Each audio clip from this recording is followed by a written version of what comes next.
हर हर महादेव दोस्तों, मैं आप सबके बीच में एक भोलेनाथ का गीत लेके आई हूँ। तो आप लोग सुनिएगा और बताइएगा कि कैसा है गीत। बिना मंगले सब कुछ दिहला हो ये गौरी के दुल्हा, बिना मंगले सब कुछ दिहला हो ए गौरी के दुल्हा।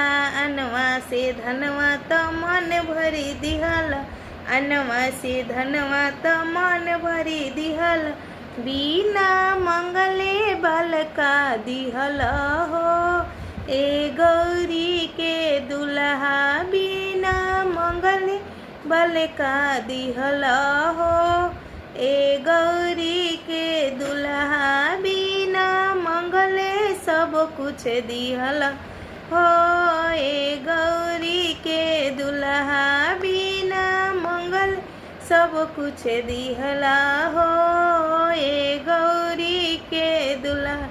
सास ससुर त मन जोगे दिहला, सास ससुर त मन जोगे दिहले, बिना मंगले सिंदूर दिहल हो ए गौरी के दुल्हा, बिना मंगले सिंदूर दिहला हो ए गौरी के दुल्हा, बिना मंगले सब कुछ दिहला हो ए गौरी के दुल्हा।